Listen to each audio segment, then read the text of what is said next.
Hey guys, and welcome to a different kind of a video. In this video, we'll be talking about Apple Arcade and reviewing the subscription in India. So, the first thing that stands out when you look at Apple Arcade in India is its pricing. It's priced at 99 rupees opposed to $4.99 in US.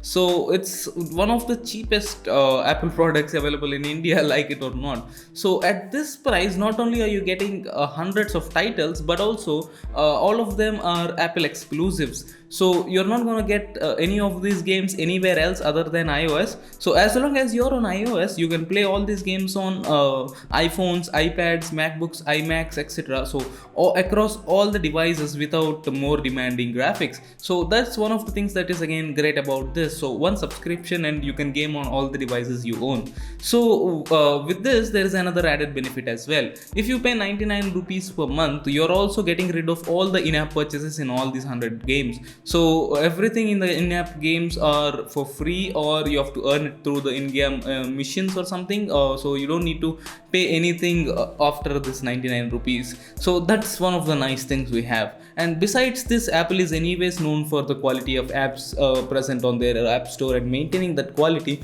So you don't need to worry about the quality of games you get with the subscription. All of them at the least look good and perform well. So that's not gonna be really an issue with this subscription, or even the Apple TV Plus is now great. So let's talk about the games themselves. So when I first subscribed to this subscription, the first game I downloaded is Sayonara. Now this is the game that attracted me with its pop colors and good looking graphics. But once I downloaded the game, as you can see, it's fairly difficult to control first thing, and it's not as satisfying to play. The game mostly plays itself, and I don't like that kind of games, and it's very confusing type of a game. But don't make any mistake, it looks very good, and the music is also nice, but I don't really enjoy playing this type of games.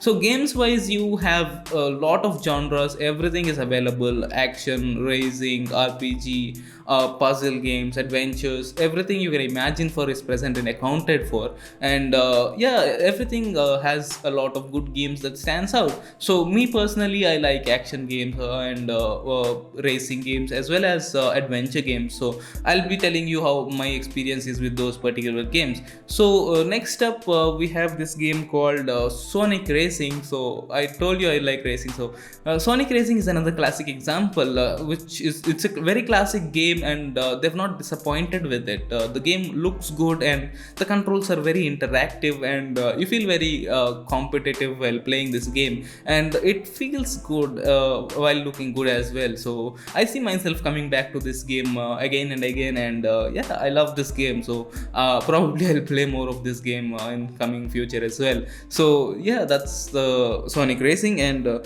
next up, we have Speed Demons. Now this is something you might have seen in form of road rally or something on Android, or in some video games as well. So this is something like where you have to escape traffic, games like Traffic Rider on Android. So that's the trend that follows here. All these games, you feel like you've seen them somewhere. They draw their inspiration from somewhere. Like this game looks like Mortal Kombat, but they have their own design cues in terms of Apple's design, and makes them stand out. So you can see that trend a lot in these games, but all of them are unique in their own ways and look good and feel great as well. So this particular game is where you have to escape traffic and reach different missions, like hit these many cars or reach these many miles. And I can see myself playing this game a lot. I actually like the controls. It's very easy to learn, and there's no learning curve as well. And graphics, I don't expect a lot from this game. The important thing is you enjoy playing it. So I definitely enjoy playing it, and I love the experience on this game. So next up, we have another game. It's called Raymond Mini. So this is again Raymond adventure game. So it's an adventure game, but it's called Raymond Mini on the iPad or any iOS device. So this is again a classic Rayman adventure game, and for casual gameplays, it's nice. Actually, the controls are intuitive, a little bit confusing, but once you get used to it, it's nice. The graphics looks good, and for casual gaming now and then, you can pass a lot of time with this, and you'll definitely enjoy playing the game. Especially if you're a fan of Rayman games in the past, you'll see yourself enjoying this a lot. Next up is Agent Intercept, and it's once again a racing game, but this is one of the unique racing games that I've seen in a recent time. You have driving controls on the left, which is a slider, you slide either left or right, and then you have your power toggles on the right, either missiles or nitro. So, yeah, the game itself looks very different, and the graphics are very nice. So, Apple's quality once again stands out here, and the game overall feels very nice to play, and that's what we want with most of these titles.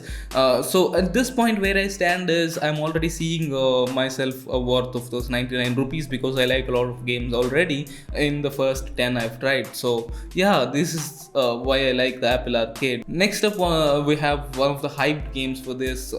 This is called Hot Lava, and Apple has shown this in their presentation. They've advertised this in multiple places with Apple Arcade. So what this game is essentially is that your floor is lava, and you'll have to jump on obstacles or things in your living room or any environment you're in. Once you fall in the lava, you're out. So yeah, that's the basic gameplay, but there are a lot of controls. If you're on your iPad or iPhone, you can use your gyroscope and look left, right, top and bottom, but also you can use the touchscreen to do the same. So going forward, I think a lot of controls will get complicated and the more abilities you'll get. So I haven't played a lot in this game. I like it as a concept, but I don't really see myself enjoying playing this game. So yeah, it's nice, it's graphically also nice, so you can go ahead and give it a try. So next up we have Froggit. So there's now hiding this, it's a Froggit game, and if you're gonna be just to kill the time, you're casually going to play this now once in a while, you're gonna enjoy it. It's basically Froggit with better graphics, and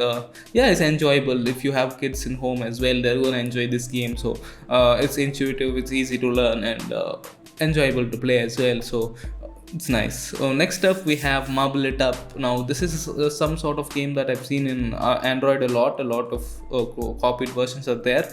Of course it came first in Android, but this is basically a marble that's rolling on an infinite loop. So this is very similar to the Android games, but it has its own touch in terms of colors, in terms of textures, in terms of music. So yeah, this game is also very nice, and I see myself involving in it and addicting to it. So yeah, this is one of the nicer games. So overall, I already see myself not regretting this decision, and I think if you're gonna be buying at least one game a month, that'll amount up to 99, let alone you're getting 99 more games and not having to worry about in-game purchases anyway. So I think for me this is a very big deal, and it helps a lot in my gaming experience on the iPad. So up and until now I haven't gamed a lot on iPad except for this games like PUBG, but now I see more reason to play games like this. So I think it's a win-win situation for both.